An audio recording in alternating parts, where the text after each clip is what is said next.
Erika es una mujer electricista que desde hace varios años trabaja, y trabaja en el ámbito de las instalaciones eléctricas. A veces ha trabajado para empresas, pero principalmente ha trabajado por su cuenta, haciendo contratos. La llaman para que arregle una instalación, para que haga una instalación nueva, a veces ella sola, a veces con un par de ayudantes, dependiendo del tamaño de la instalación. Ha estado en muchos lugares, muy variados. Y por lo general no ocurre nada fuera de lo normalmente esperable, excepto una vez que le pasó algo raro. Fue llamada para arreglar la instalación de una oficina, de un espacio, que había estado operando como salón de belleza y demás cosas. Tenía varios cubículos y había habido un problema raro con la instalación eléctrica. Había habido un conato de incendio en alguna parte, probablemente por una sobrecarga, y esto había provocado que todo el cableado, al igual que el centro de carga en donde están los breakers y las demás piezas, se llenara de hollín. No es que se hubiera quemado el cable, simplemente estaba todo manchado. Se decidió cambiar completamente la instalación. Todo el cableado, el sistema de acometida, el sistema de control, las conexiones, los herrajes donde se conectan los aparatos, los apagadores, lámparas, todo se cambiaría. Ropa nueva. Así es que comienza a trabajar. Las cosas van bien. Van avanzando rápidamente. Más o menos a eso de las 2 semanas de haber comenzado, su ayudante se ausenta ese día. Siempre los ayudantes son buenos para faltar, pero, en fin, ella no puede darse el lujo de perder un día de trabajo. Mientras más pronto entregue, su ganancia será mejor. Así que se va para allá. A lo largo del día va probando, va haciendo cosas. Todas las luminarias de esta sala, de este espacio, ya están encendidas, todo está funcionando, solo faltan algunos detalles. Cuando dan más o menos las 5 de la tarde, hace una pausa. Ya va a guardar sus herramientas para retirarse. Tiene que tomar un autobús que la va a llevar lejos del lugar donde está hasta su casa. Pero decide darse un descanso de 5 minutos. Conecta por ahí su cafetera y se prepara un café. Todo está vacío, no hay nadie, no hay muebles, no hay nada. Después camina hasta un cubículo que tiene un piso de alfombra, donde se va a sentar a tomar su café mientras está viendo cosas en su teléfono. Este cubículo en realidad son una pared de vidrio al frente, al fondo una pared normal y luego otras divisiones de vidrio. Todo es muy claro. Si usted se sienta ahí, va a poder ver todo a su alrededor. Sentada contra la pared, está viendo algunos mensajes, viendo algunas cosas en el teléfono, toma la taza para tomar un sorbo de café, la vuelve a poner y en ese momento la energía eléctrica hace plip. Es un parpadeo. Ella levanta la vista, pensando que raro, pues está todo recién instalado, y nuevamente hace plip, pero además su teléfono se va a negros. Pero no ha pasado el tiempo como para que se active la pantalla. Estaba viendo algo hace ahí unos segundos apenas. Así es que no tendría por qué haber sido a negros. Qué raro.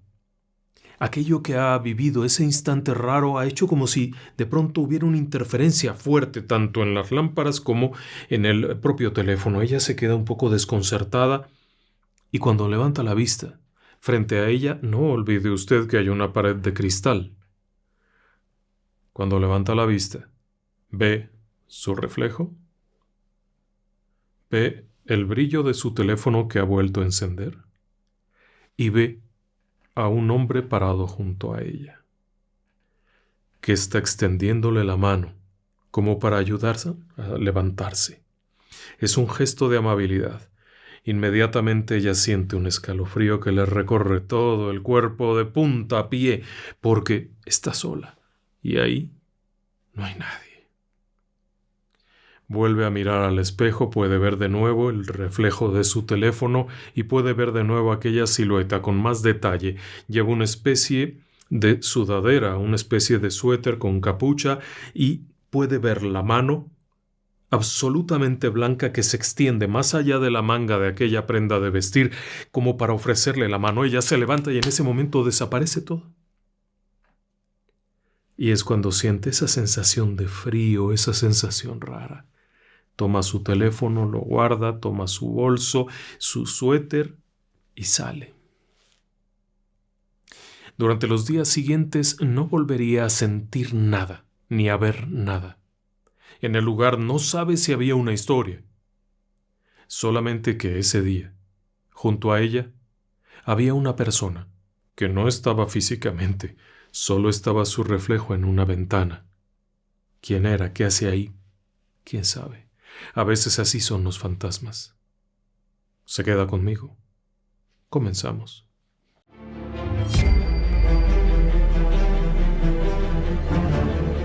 Relatos del lado oscuro. Fantasmas. Seres extraños. Sucesos inexplicables. Perversidad humana. Historias que otras mentes prefieren ignorar.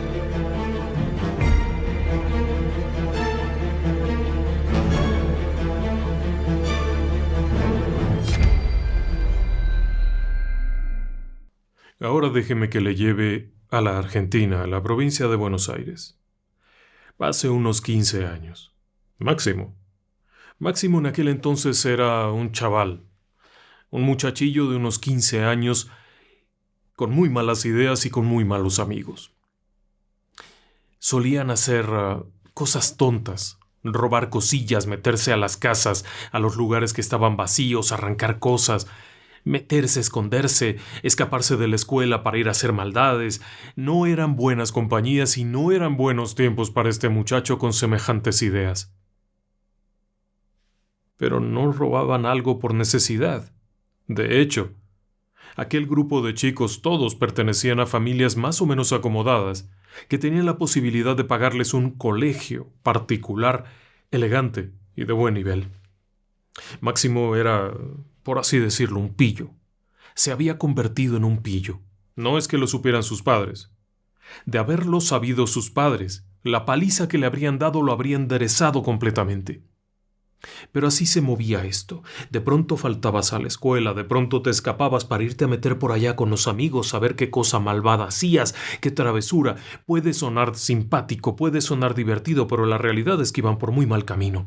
Y por supuesto, las notas en la escuela, por allá en el tope inferior, lo más cercano al 6 que se pudiera, si es que 6 es la calificación de aprobar.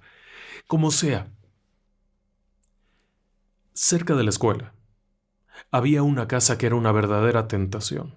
Y era una verdadera tentación porque era una casa que llevaba muchos años abandonada. Era evidente que estaba abandonada, que nadie la ocupaba. No había cortinas y poco a poco la pintura se había ido deteriorando, el pasto se veía maltratado, los jardines, la reja oxidada, pero había un detalle. Había un par de perros grandes y muy feroces que alguien había dejado ahí a cuidar, y ese mismo alguien muy probablemente iría todos los días a darles de comer y a estar pendiente de ellos. Hasta aquel día.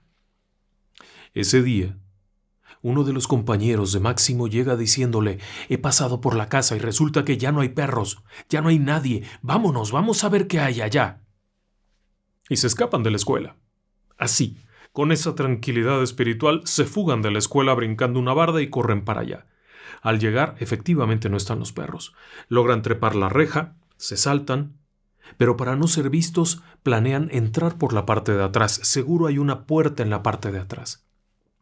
El frente más o menos está cortado el pasto.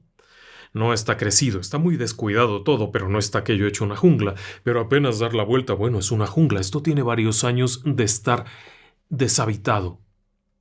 Llegan a la parte trasera y efectivamente hay una puerta muy linda de madera.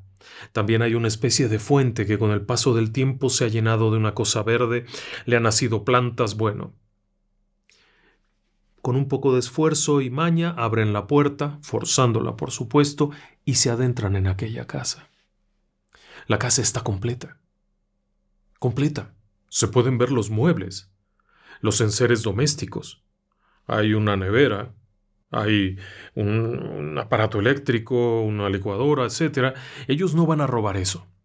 El robo es más por la maldad, la picardía, que llevarse un enser doméstico, un utensilio, algo no les servirá.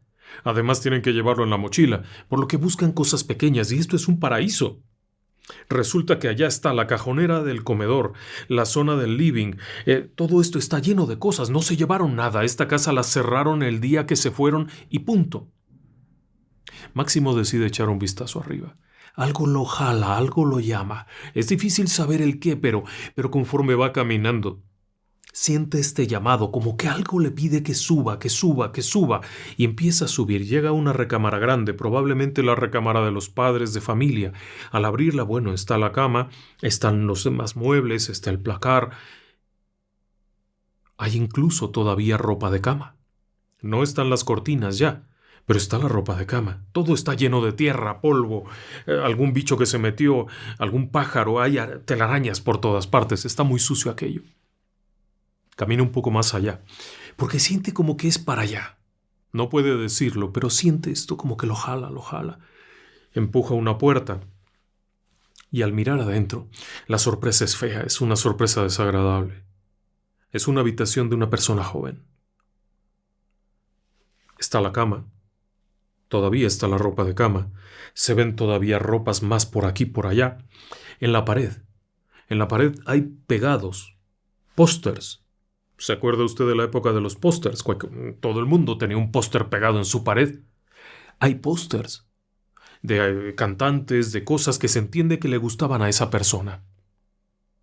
Pero eso no es todo. En el momento de estar ahí, se da cuenta que esta era la habitación de una jovencita. Obviamente se da cuenta de eso. Y es cuando empieza a sentir esta cosa rara. No. Él está seguro que no era ni tristeza ni miedo, sino algo peor, algo oscuro, algo malévolo. Siente esta sensación de pesadez, de oscuridad, de frío, de algo que no está bien. Así es que decide salirse y en ese momento entran sus compañeros a hurgar cosas y él les empieza a decir que salgan de ahí, que todos se vayan de ahí. Y claro, se ríen de él. ¿Por qué? Si acabamos de entrar, mira que acabamos de ingresar. ¿Cómo vamos a dejar todo esto aquí? No sean tontos, son las 9 de la mañana. Es plena luz del día y no hay cortinas. Cualquier vecino nos ve aquí y llama a la policía. Por supuesto que era un pretexto. Él había sentido algo que en toda su vida nunca había sentido y que evidentemente le provocó miedo. Ese era el término correcto. Fueron corriendo a la escuela y ya se metieron allá. De regreso a casa por la tarde y a la hora de ir a la cama siente una enorme inquietud. Y tiene un sueño muy raro. Esa misma noche sueña que está en aquel lugar, en esa habitación, específicamente en esa habitación. Y que está allí sintiendo eso. Ese es el sueño, no hay más. Es estar en esta habitación y sentir que algo te está viendo, que algo se acerca, pero no logra concretarse nada. Al día siguiente es un sábado, no ve a los compañeros y vuelve a tener el mismo sueño. El sueño aquel. El sueño de que algo está allí y él no puede salir de aquella habitación. Al día siguiente recibe un mensaje de uno de sus colegas malhechores. Le comenta que cuando estuvieron en la casa había robado una cámara fotográfica y que quiere venderla. No le sirve y no le interesa que haya ahí, no sabe ni siquiera si sirva lo que tenga dentro. Le comenta que tiene rollo. Es una cámara Kodak de película. No es muy vieja, pero es una cámara simple, es una cámara común. Quiere llevarla a vender a ver si alguien se la quiere comprar por algo. Y en ese instante Máximo tiene una sensación rarísima. Nuevamente esta sensación de que algo lo jala a decirlo y le dice: te la compro, ¿cuánto quieres? Dame 500 pesos o la moneda que sea. Va, te la compro. Ese mismo día el colega aquel llega y le entrega la cámara, que es una cámara de rollo, no es una cámara digital ni nada, es una cámara de película. Para las personas más jóvenes que crecieron en una edad en la que todo es digital, las cámaras tenían un rollo, una tira en la que se iban imprimiendo los negativos. Esto había que llevarlo a revelar. Un rollo normal tenía 24 fotos, uno grande 36, uno chico 12. Pero la idea es que ya una vez que uno agotaba las fotografías, las 24, las 36, extraía el rollo y lo llevaba a revelar. El problema es que, ya no era muy común. Como sea, esa noche vuelve a tener el mismo sueño. A la mañana del lunes, después de una serie de idas y venidas, se va a un centro comercial donde deja el rollo para revelado. Todavía había estaciones de revelado de rollos. Se espera y al día siguiente va a recoger lo que le revelaron ahí. Es importante señalar aquí que esa noche volvió a tener el sueño raro aquel, estar en esta habitación con esa sensación de que me van a descubrir, con esta sensación de que alguien va a entrar, de que estoy en un lugar que no debería, y despierta sobresaltado. Al día siguiente que le van a entregar las fotos, corre desesperado, recibe aquello y antes de llegar a su casa se planta en un parque para ver las fotografías. Del total de fotografías, algunas no se habían tomado, algunas estaban ya arruinadas por el paso del tiempo, pero varias de ellas estaban en orden.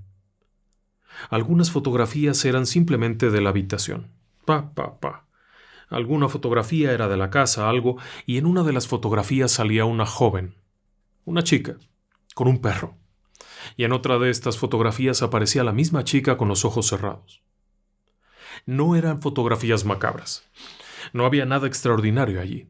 Si esperaba usted que esas fotografías revelaran un macabro hecho histórico, no. Eran fotografías de una persona común y corriente que tomó la cámara y tomó algunas fotos. Molesto con aquello, guarda y se va a casa. Esa noche los sueños cambian. Porque esa noche, en su sueño, aparece la chica. La chica que estaba en la foto aparece.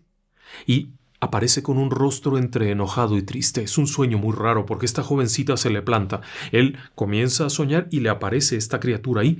Y empieza como molesta, como enojada. El sueño lo despierta. Se va siguiendo este sueño. Hasta el punto en el que un buen día le pregunta a sus colegas: oigan, ¿ustedes no han tenido sueños raros después de que entramos y todo el mundo se burla de él? Es la comidilla de la escuela, pero él internamente está entrando en una debacle porque cada vez que duerme se le aparece esto y le empieza a reclamar cosas. Él no entiende lo que le dice, no puede percibir el mensaje, pero aparece esta chica, molesta, enojada, colérica, a veces triste, pero aparece y él sabe que está muerta. No tiene forma de saberlo, no tiene forma de intuirlo, igual y ni está muerta, pero para él en el sueño está muerta y se le está apareciendo y esto le corta el sueño, punto. Tiene que despertarse hasta el punto en el que empieza a dormir con la lámpara de noche prendida. Y después, ya no solo es la lámpara de noche, sino también el bombillo de arriba, la luz principal, todo iluminado. No puede estar. Los nervios se lo están acabando. Pero no puede decirle a nadie. Porque si sus padres se enteran que ha hecho semejante cosa, va a tenerles que contar todo el historial de cosas tontas que ha hecho. No se la va a acabar. Lo van a mandar a un internado militar si se enteran. Es una situación muy dura. Porque tampoco los amigos pueden decirles nada. Sería la comidilla. Así es que el sueño se está yendo. Empieza a tener problemas tanto de comida, de sueño, se va desmejorando. El rendimiento académico es una porquería en toda la extensión de la palabra. Una de esas noches está tan agotado que empieza a parpadear. Empieza a parpadear y finalmente se queda dormido y aparece enseguida la joven y esa vez sí alcanza a decir: las fotos. ¿Qué tienen las fotos? No puede saberlo. Se despierta, obviamente, y luego de un rato vuelve a cerrar los ojos y otra vez las fotos. No puede dormir. Otro día pasa y en cada día que pasa, cada noche vuelve aquello mismo, las fotos. Se le ocurre una idea: devolverlas. Usted y yo haríamos lo mismo, así es que, aprovechando un descuido en la escuela, escapa de la escuela y corre a la casa, se salta, llega a la habitación de la chica y coloca el sobre de las fotos sobre la mesita de noche y se va. Todavía se atreve a decir: aquí están las fotos que querías, por favor ya déjame dormir. En el mundo de lo paranormal eso no es posible, así es que esa misma noche vuelve a tener el sueño aquel, la cara colérica de la joven reclamándole las fotos. Al día siguiente fue a recogerlas. Seguramente lo que quiere es que las destroce. Va a casa, una por una las va rompiendo y las tira a la basura. Guarda los negativos por allá. Casi accidentalmente, simplemente los deja por allá. Pero los sueños no se van. Siguen estando allí. Está la situación que en la escuela no está ni siquiera medio despierto. Y es el día en el que tiene un problema. Están en clase, él se vuelve a ver a un compañero y le pide la tarea, que le preste la tarea. No la ha hecho, ni siquiera sabe de qué se trata. Lo que quiere es tomar la tarea que hizo su compañero y a toda velocidad copiarla. Aquel sujeto le dice que no se la prestará, empiezan a hacerse de palabras, termina dándole un empujón y una pelea, el maestro lo toma y lo manda a la dirección. En la dirección está allí la directora reclamándole no sé qué, que tú, que yo, que no sé cuánto, que por este camino, que vas por el mal camino, que no sé cuánto, y él está con la cabeza agacha, cuando de pronto levanta la vista y está viendo las fotografías que están en la dirección. Son fotografías de generaciones de alumnos y demás, y hay una muy bonita, que son varios alumnos juntos. Pero no son muchos, se puede distinguir claramente que son 4 o 5 alumnos que están allí y están con la directora. Entonces él pregunta, ¿y esa foto? Dice, antes de ser directora fui maestra, ¿sabes? Y esos eran algunos de mis alumnos más queridos. Eran excelentes alumnos, no como tú. Esos sí eran alumnos destacados, no como tú que estás perdiendo el tiempo y la vida y no sé cuánto y no sé qué, y no se presta para más. Pero ¿sabe un detalle? Máximo acababa de ver en la fotografía a la chica de sus sueños. A la chica de esas pesadillas horribles que tanto lo estaban martirizando. Estaba en esa foto. Por la noche, por supuesto que estuvo el sueño. Y los días siguientes otra y otra y otra hasta que por fin tiene una idea. Va a ver a la directora, con el pretexto de que va a hablar con ella para comprometerse a mejorar las notas y a ser un buen estudiante, se sienta y empieza a platicarle que no sé cuánto, le dice como sus alumnos, aquellos que tanto quiere. ¿Qué fue de ellos? Y la directora, sintiéndose honrada, sin darse cuenta que es una estratagema de Máximo, simplemente le dice, mira, él fue un alumno muy destacado, ahora es un ingeniero, él es no sé cuánto. Y cuando llega la chica le dice ella, era una alumna sensacional, era tremenda, era buenísima alumna, una linda persona. Lástima que se cortó su vida muy pronto. ¿Cómo? Dice, sí, falleció muy pronto. ¿Pero cómo que falleció? Dice, sí. En el 90 y tantos falleció. ¿Y cómo se llamaba? Se llamaba Adriana.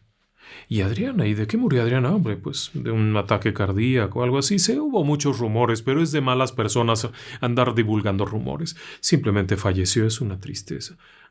Le dio el apellido también. No se lo voy a decir porque es un apellido que existe. La persona existió. Así es que no le voy a dar el apellido, simplemente digamos Adriana. Él con esto se va a su casa y en la noche, cuando viene el sueño, está preparado para decirle, pero no puede. Pasan los días y se le ocurre una idea nuevamente. Ir al cementerio.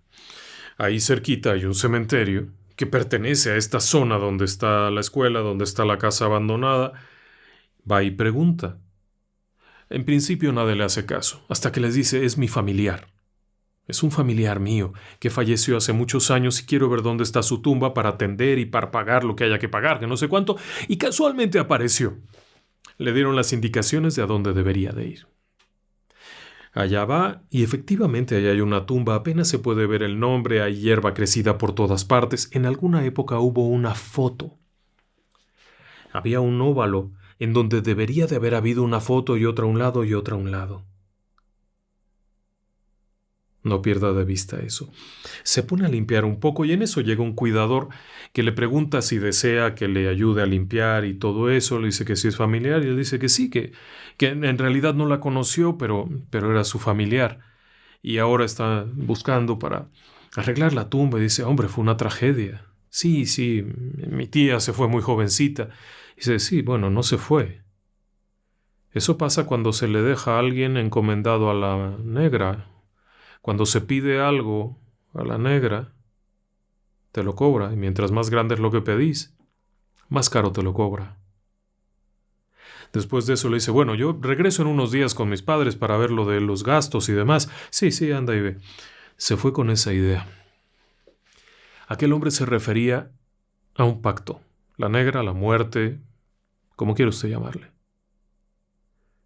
Pasa el tiempo, los sueños se van alejando y alejando y alejando hasta que se pierden. Ya no vuelve a ver más. Él endereza el camino y empieza a trabajar fuerte. Máximo termina la escuela, entra a la universidad y se convierte en abogado. Y ahí va pasando el tiempo hasta que un día, casualmente, mientras está limpiando cajas y cosas viejas en casa, se encuentra los negativos. Y eso fue hace unos meses, en el 2024. Por no dejar y por una curiosidad rara, hacía mucho tiempo que ya no tenía los sueños, pero con esa sensación rara. Va y busca un local para revelado, que es imposible hoy en día, pero finalmente encuentra un pequeño lugar donde hacen revelado de películas, y otra vez le vuelven a imprimir aquello.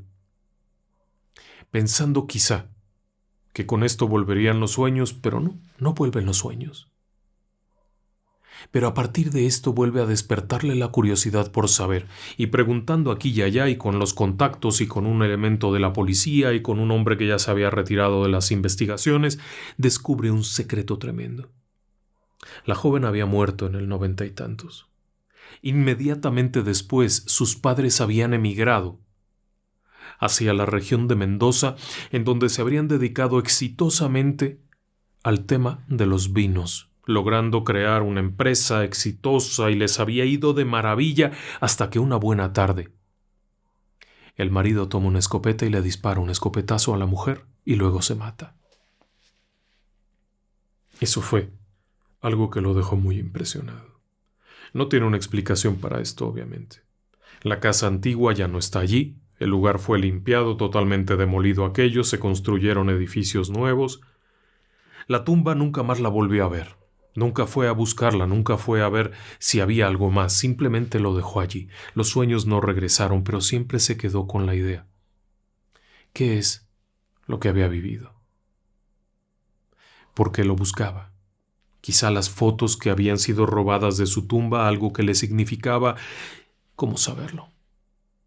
Es una historia muy interesante. Este otro relato nos lo comparte nuestro amigo Pablo. Pablo, desde Buenos Aires, es una persona que tiene una disciplina de meditación. Me atrevería a decir que es un yogi. Una persona que puede entrar en meditación con cierta facilidad, que puede incluso llegar a estados alterados de conciencia sin mucho problema y sin mucho preámbulo, simplemente casi con desearlo. Es una persona que tiene una facilidad extraordinaria para lograr salir de su cuerpo. Ha estado en este mundo de lo externo, de lo espiritual, del esotérico durante mucho tiempo y ha vivido cosas muy locas. El hecho de salir de tu plano de existencia y entrar a un plano paralelo implica todo tipo de aventuras, pero no es algo que se desee. Es algo que ocurre, es algo que tienes. Y a veces pasan cosas poco afortunadas. Una cierta noche Pablo está en su casa. Ha terminado su día, llega, se pone el pijama, se recuesta en la cama, cierra los ojos simplemente para esperar caer en el sueño. Pero antes de que logre caer en el sueño, siente claramente cómo algo empieza a trepar a los pies de la cama y empieza a avanzar hacia él. Siente cómo se va moviendo por las piernas hacia las rodillas y él comienza a sentir miedo porque obviamente no hay nada que se le pueda subir, no hay mascota, no hay perro, no hay gato, no hay nadie más, solo es él. Inmediatamente reacciona. Pero antes de abrir los ojos, antes de enfrentarlo como si fuera una persona cualquiera, lo que hace es concentrarse, entrar en un estado de meditación, empezar a respirar tranquila y pausadamente hasta que de pronto abre los ojos, pero no los del cuerpo, los otros ojos, y puede ver frente a él un monstruo. Es una criatura horrenda, una especie de demonio, pequeño, rojo, completamente, que le está mirando fijamente y se está acercando a aquella cosa a él. Inmediatamente comienza a patalear para defenderse, para ahuyentarlo, pero obviamente aquella cosa no le hace ningún efecto. Nada, aquella cosa sigue avanzando sobre su cuerpo físico. Él lo puede ver claramente y es cuando invoca a sus espíritus guía, que es algo que también hay mucho en este ámbito de la meditación profunda. Hay un guía y de pronto ya están sus guías con él y se hace una luz enorme. Le tocan el hombro y se dispara esta luz enorme que refleja para todas partes y aquella cosa empieza a retroceder y a retroceder. Él se espera un momento, agradece por la ayuda, se levanta, recorre la casa, respira y decide despertar. Una vez que despierta, que se levanta de la cama y va a tomar agua, se queda pensando, ¿qué fue esto? ¿Fue algo real? ¿Fue un sueño? ¿Qué es esto? Al día siguiente nota un detalle curioso que lo haría pensar que quizá no fue un sueño. Por conocimiento de toda la vida, él sabía que tener una planta conocida como ruda macho ayuda a controlar las energías. En algunos casos es una sábila, que es una especie de cactácea. El caso es que él tiene una planta de ruda muy vasta que riega un día sí y un día no. Ese día toca regar. Al acercarse la ve marchita. La riega de cualquier manera esperando que se reponga, pero al día siguiente está muerta. Seca completamente. Lo que fuera que había estado allí, al no poderlo atacar a él, mató la planta. Tradicionalmente la planta de ruda ha sido usada como protección contra el reino de lo espiritual. Y en este caso, afortunadamente para Pablo, no estaba solo. Bueno, estaba solo en el terreno de lo físico, en el mundo normal, en esta dimensión, pero siempre se está acompañado. Aunque usted no los vea, siempre están ahí.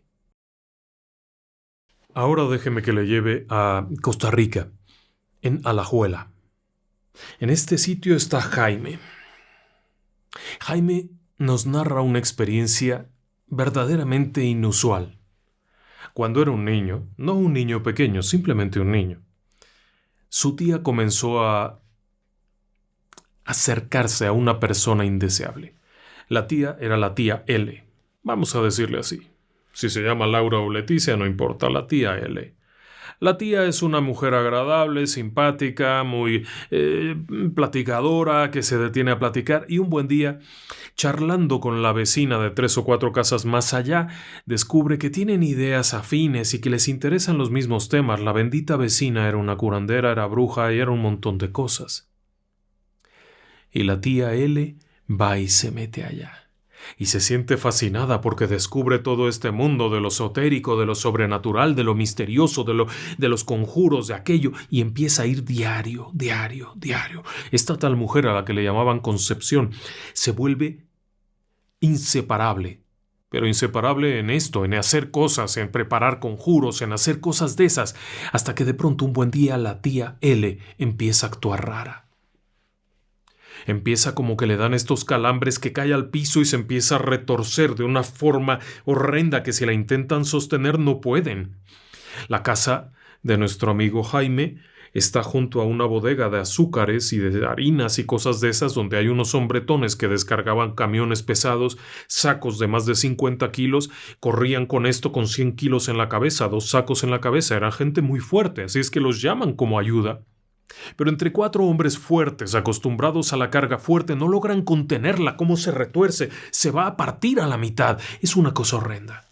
Pero esto también iba acompañado de una serie de fenómenos extraños que iban desde ruidos molestos, voces, lamentos, platos que se caen pero en realidad no se caen, puertas que se azotan y en realidad no se azotan, sombras que te recorren la casa. Esto se estaba poniendo feo y los constantes ataques de la tía L, una y otra, era una cosa horrenda. En medio de aquello, un día de pronto la tía L tiene uno de estos ataques horribles en donde comienza a arquearse y a hacer esta cosa rara, y de pronto en medio de aquel ataque horrendo que ya ni siquiera se acercan a tratar de contenerla porque no se puede. Es una fuerza horrible, pero en ese momento de pronto ella sola se endereza, se sienta en un banquito y empieza a hablar, pero no es la tía L. La tía L tiene una voz tipluda, y eso que está hablando a través de su boca es un caballero. Es un hombre que habla con una voz pausada, tranquila.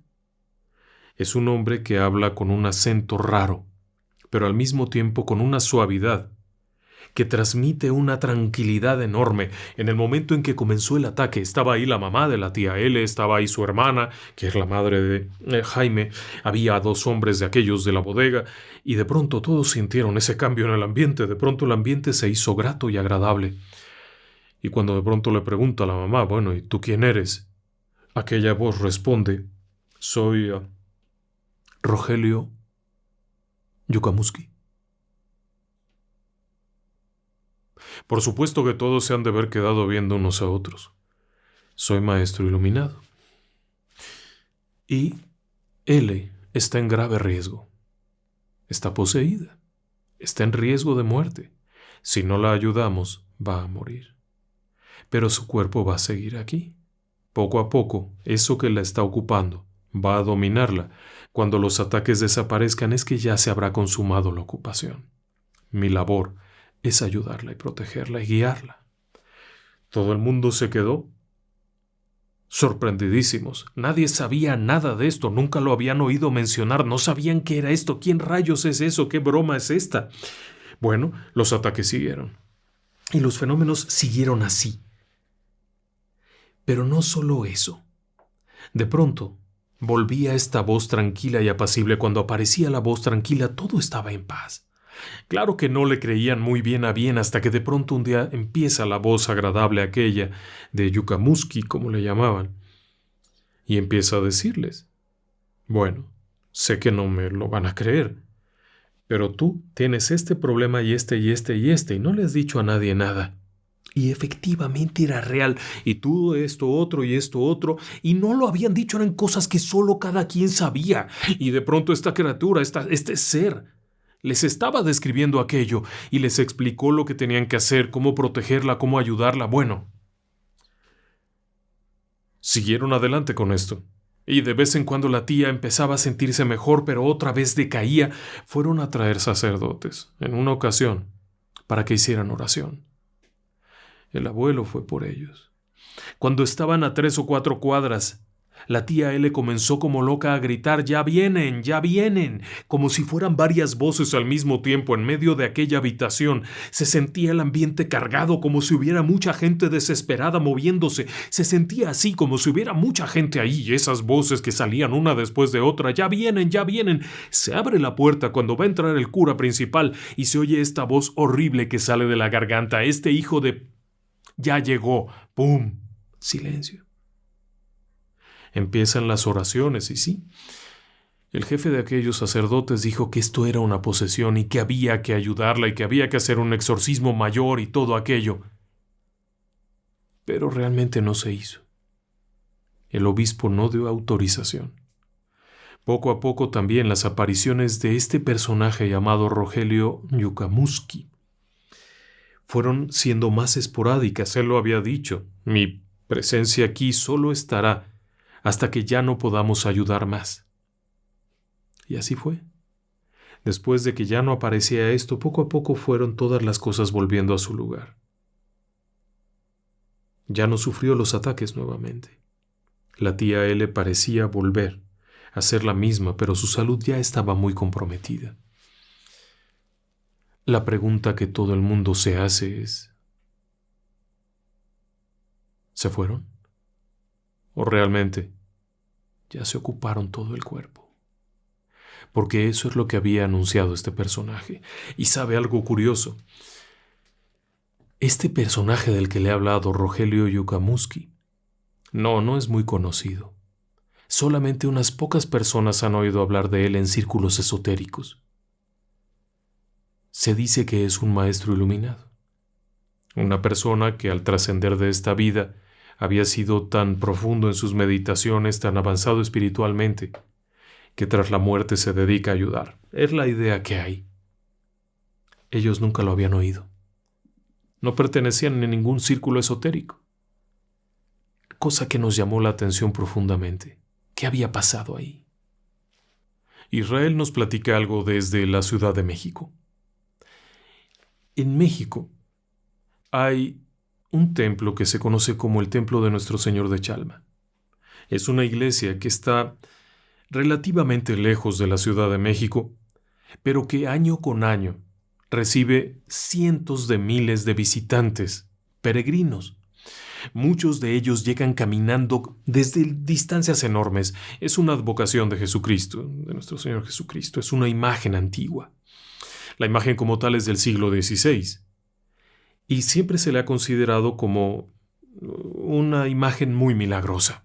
El asunto está en que año con año, el 26 de diciembre, miles de personas comienzan a caminar, llevando a sus espaldas pequeños retablos, imágenes o nichos, cajitas de madera con vidrio, con una imagen en el interior. Es parte de esto, se hace una promesa. A cambio de que me ayudes con mi negocio, de que se cure mi hija, etc., se hace la promesa de hacer peregrinación. Y es un asunto muy importante para muchísimas personas en México realizar esta peregrinación en cumplimiento. Se le llama manda. Es una manda. Es algo que yo acepté hacer a cambio de un favor divino. El camino no es fácil, es un camino largo, es tortuoso. Pero en la época de diciembre, cuando van todos los peregrinos, suele haber a lo largo de la trayectoria de aquel camino numerosos puestos en los que hay comida, hay lugares donde quedarse.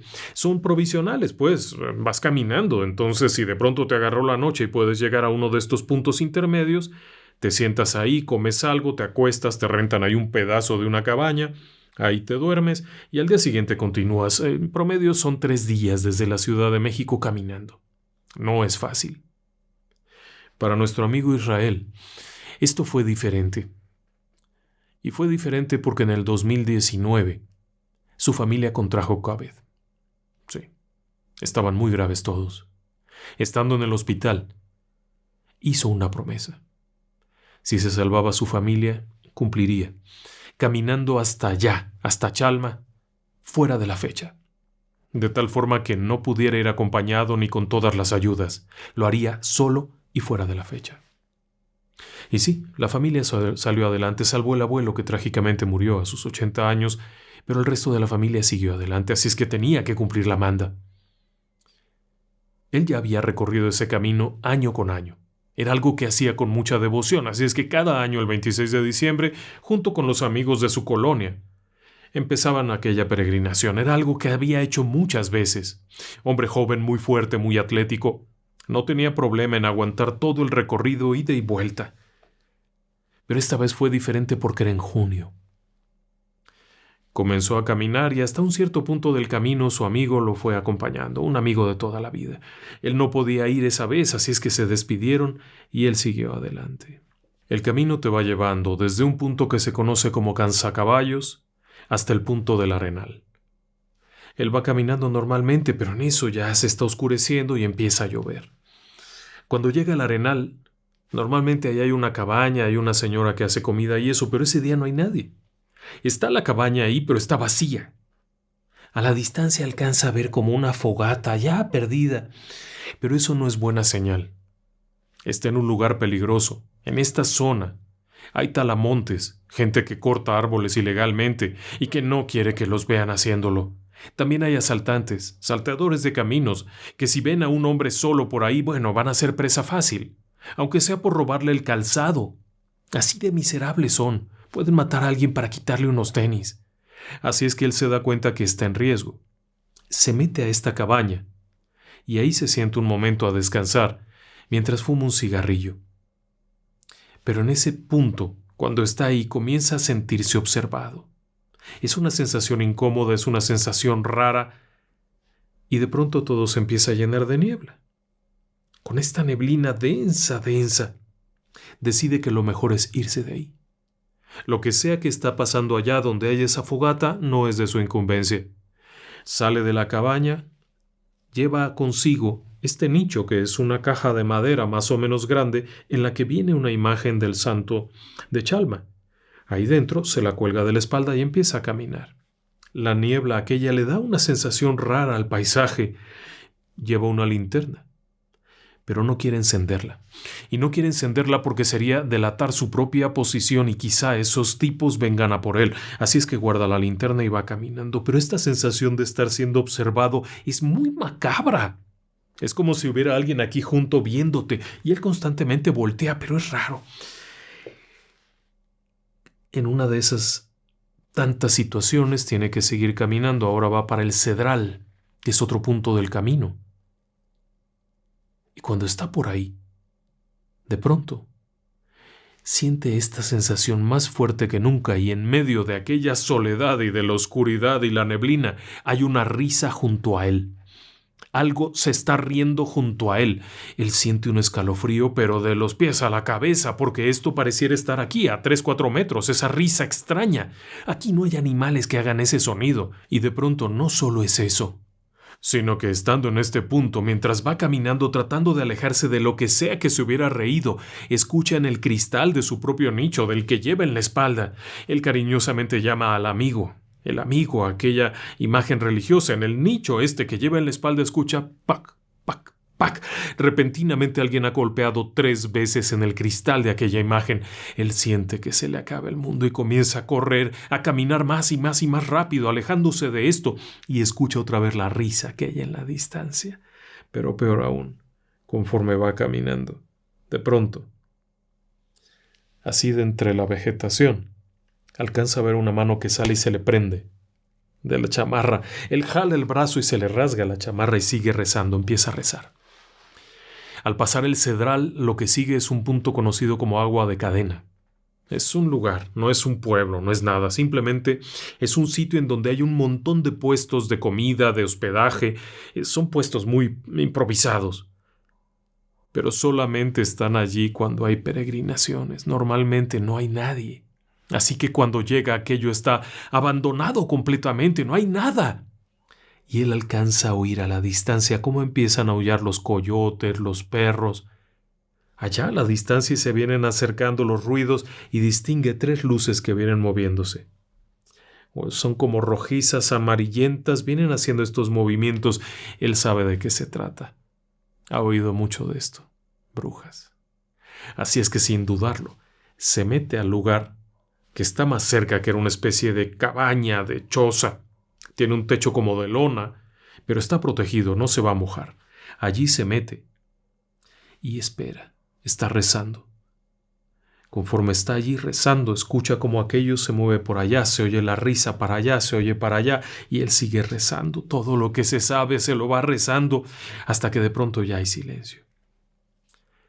Tranquilo, un poco más tranquilo, saca su linterna para extender su sleeping bag que lleva y poder dormir. No va a salir en medio de aquella situación.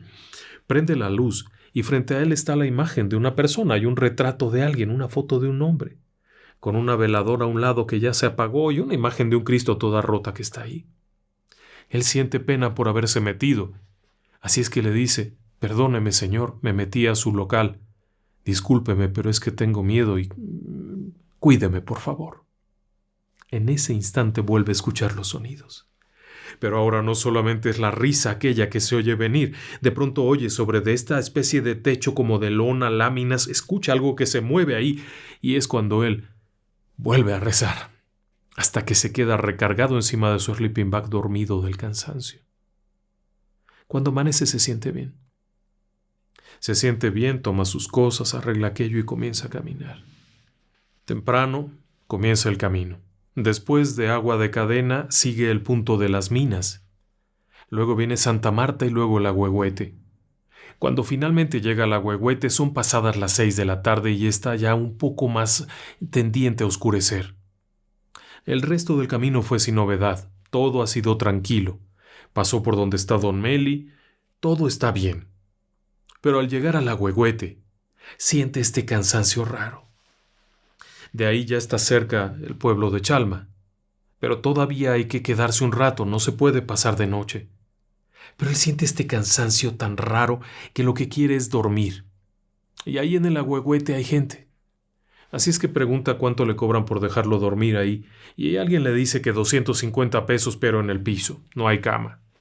Es un cuarto en donde varias personas se van a tumbar a dormir en el piso y a él se le hace demasiado caro. Prefiere salirse. Sale de ahí y empieza a caminar. Ya está oscuro. El camino que sigue rumbo a Chalma se conoce como el Tambor. Y después de eso viene una gran bajada y luego ya viene otra recta y así. Ya está cerca. Así es que piensa que quizá pueda llegar. Pero sabe algo. Pasando el árbol de las camisetas, donde la gente cuelga camisetas, como recuerdo, no sé, empieza a sentir un cansancio tan grande que apenas puede mover las piernas. Es una cosa muy rara. Siente como si las piernas de pronto se le hubieran hecho. Conforme avanza se va sintiendo más pesado, más pesado. En eso ve pasar unas personas y se anima un poco y vuelve a caminar, pero otra vez siente esta pesadez tan rara. Vuelve a sentir que algo está atrás de él. Ya está en una zona oscura otra vez. Está lejos de cualquier señal de civilización. Y siente claramente que algo va detrás de él. Vuelve a rezar. No le queda de otra. Vuelve a rezar.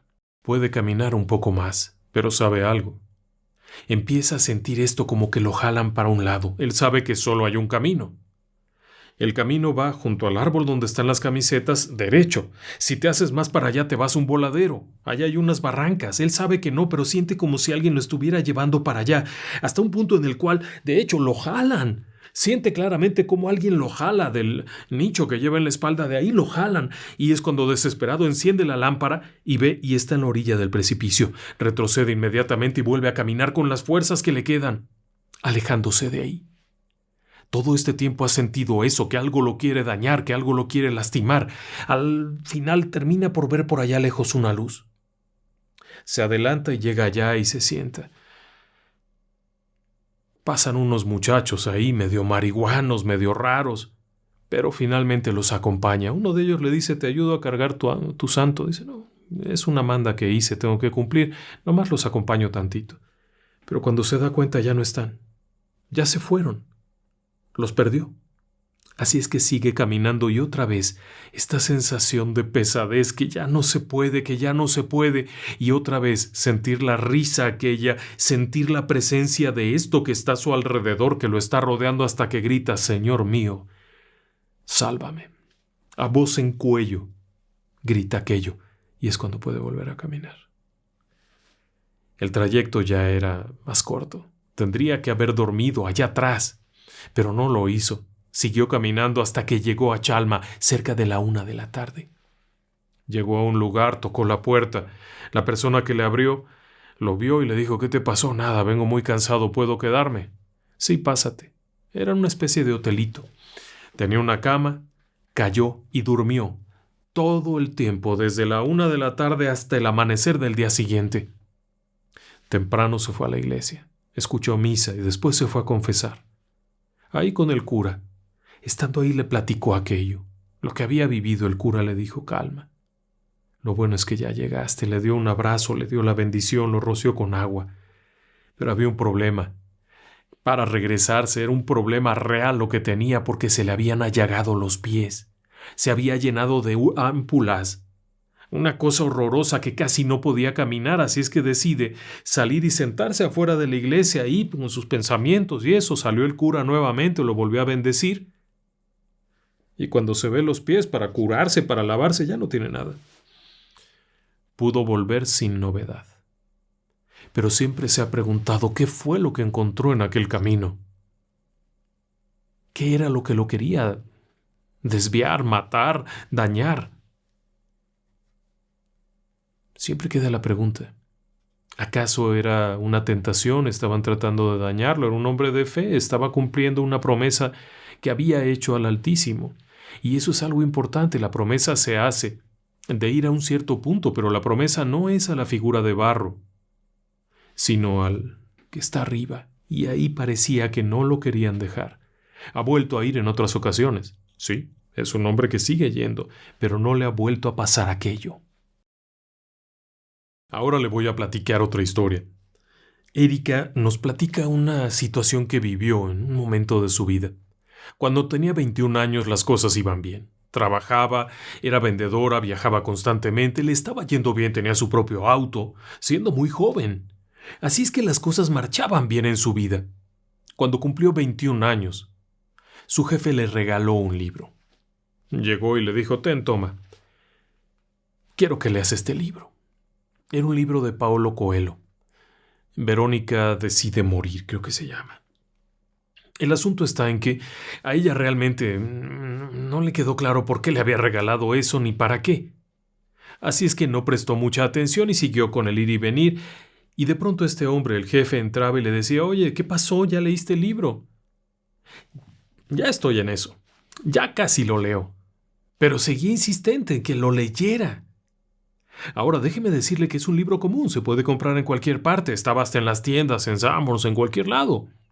Así es que realmente no tenía nada de raro, pero bueno, el día que decide leerlo, antes de que llegara a casa su papá llegó. Le habían regalado un espejo grande muy bonito.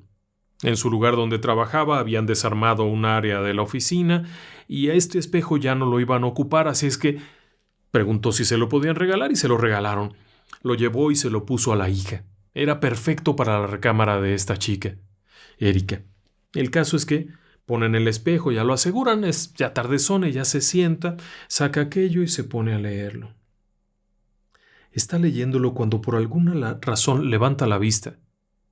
Y frente a ella, desde aquel espejo, aparece esta sombra, esta silueta como de un hombre, de una tonalidad muy oscura, no como vaporosa, sino muy oscura, que sale del espejo y avanza hacia ella. Ella baja el libro y esto salta sobre de ella y le empieza a estrangular.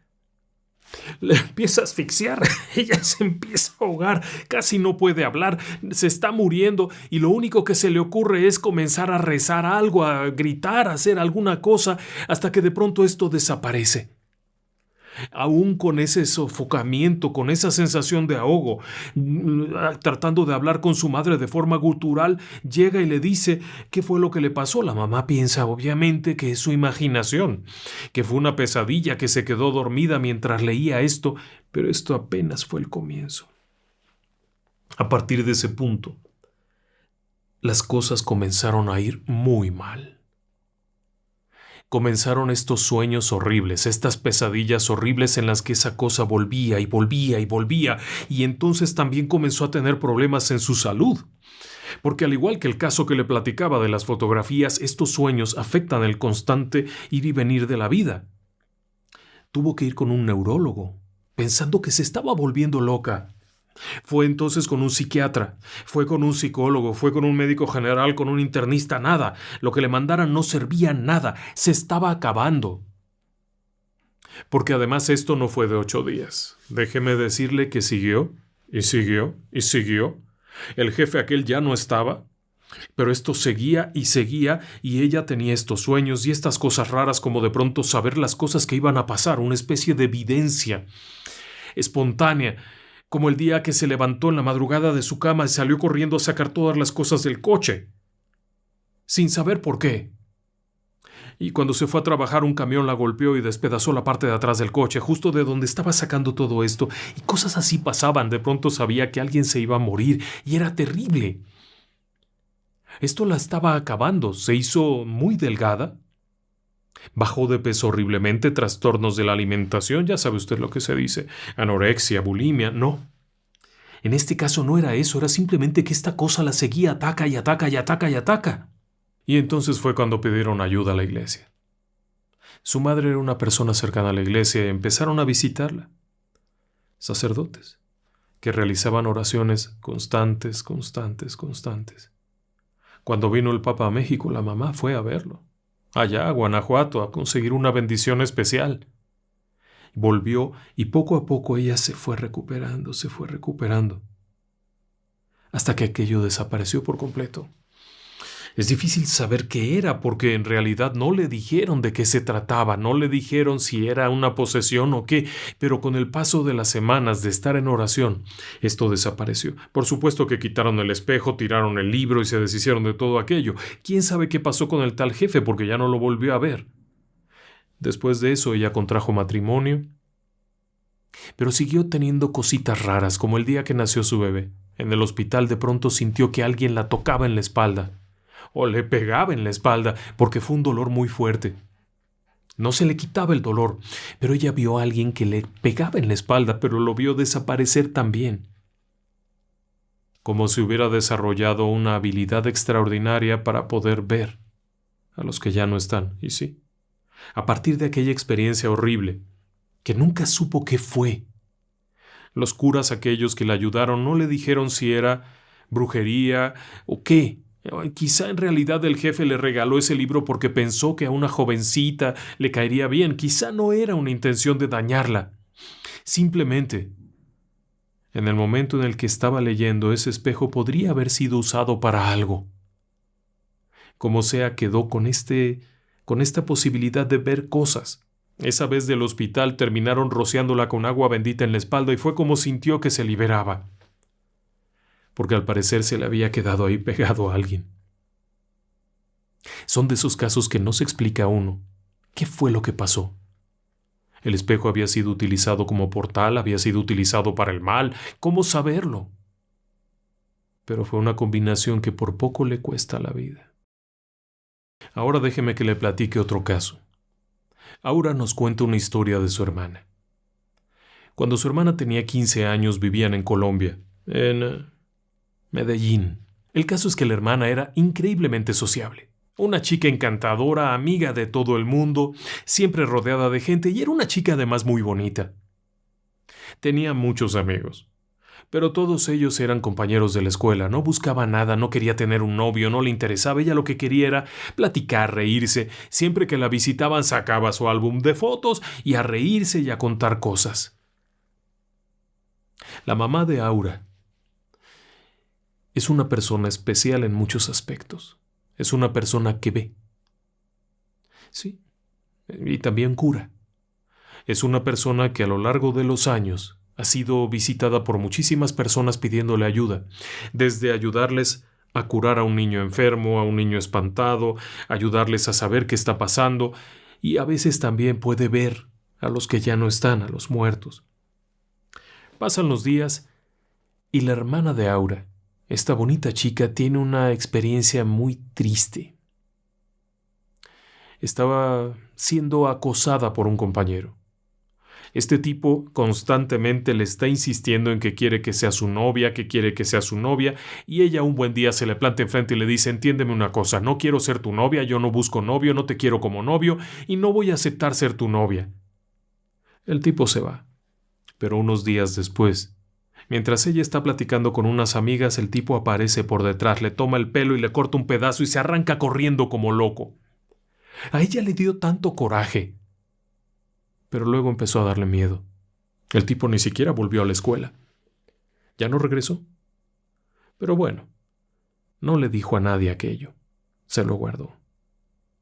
2 o 3 días después de aquel incidente están en casa. Aura está viendo la tele, junto a ella está su hermana haciendo algo del trabajo y en la cocina está la mamá. Está terminando de ordenar los platos y demás. La casa de Aura es una casa que en la parte trasera tiene un pequeño jardín, un patio y unas bardas muy altas rematadas con vidrio para que la gente no se brinque, pero son muy altas. Es difícil que alguien pueda simplemente subirlas, pero aún también es muy difícil saltar hacia adentro. Pero mientras está haciendo esto, ella alcanza a ver un tipo que aparece caminando y que viene hacia adentro de la casa. De inmediato se da cuenta que no es una persona viva. La mamá en ese momento comienza a conjurarlo. Empieza a rezar y a hacer invocaciones para alejarlo, para desaparecerlo, pero aquello no parece obedecer, porque sigue entrando y de pronto las 2 chicas, Aura y su hermana, voltean a verla, porque viene entrando a la sala donde ellas están, la mamá, viene entrando a la sala, rezando, implorando la piedad divina, llamando a los ángeles, haciendo y diciendo y no sé cuánto, se para junto a ellas y empieza ahí junto a ellas a decir: por el amor de Dios, no sé cuánto y no sé qué, te conjuro que desaparezcas, no sé qué, no sé cuánto, no sé qué. Pero ellas no ven nada. La mamá es la que está viendo fijamente algo, a lo que le está rezando, a lo que le está pidiendo que se largue, a lo que le está ordenando que se vaya, y de pronto lo ve cómo se va yendo, y sigue diciendo, hasta que de pronto las chicas le dicen: mamá, ¿qué está pasando? ¿Qué haces? Les explica lo que vio. Pues bueno, al día siguiente la hermana de Aura tiene una especie de urticaria en la parte de la rodilla y luego en el pie. Esta especie de roncha que le aparece ahí como una irritación, en cuestión de horas evoluciona hasta ponerse como si fuera un tejido necrotizado. Al día siguiente es una peste a carne podrida que no se puede. Se la llevan al hospital de inmediato. pero no sirve de nada. La limpian, le quitan el tejido muerto, le ponen antisépticos, antibióticos, nada. Horrible.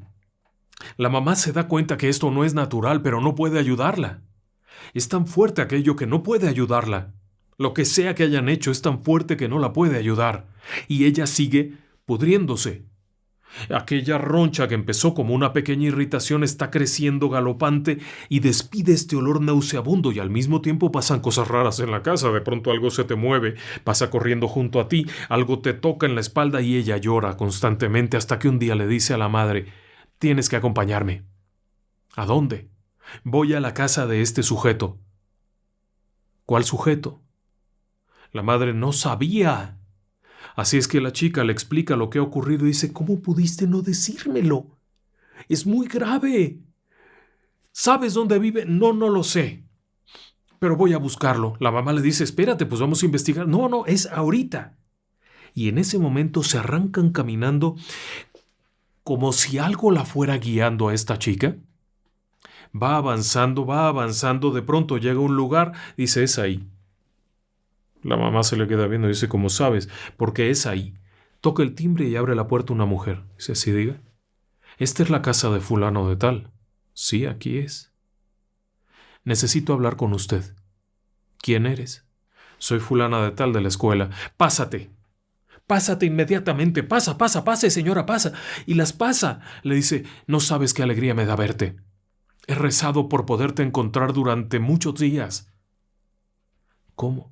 «Te fui a buscar a tu casa y nunca te encontré. Sabía por dónde vivías, me lo habían dicho, pero nadie me dio razón.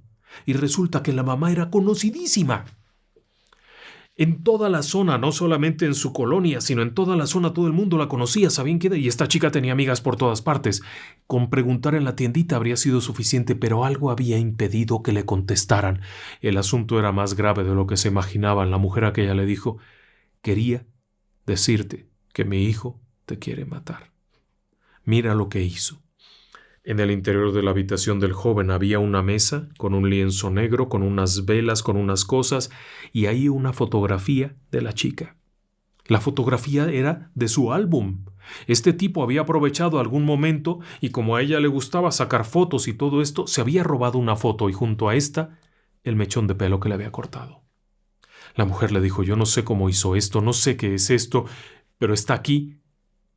Mi hijo no está en este momento. ¿Pueden llevárselo?» «Sí». La mamá de Aura tomó un saco, una bolsa de plástico, con cuidado metió aquello y se lo llevaron. Ya por allá en otra parte se encargó de acabar con ese entuerto, como ella lo sabía, como lo había aprendido en las curaciones y todo eso. 2 días después, la chica está como si nada.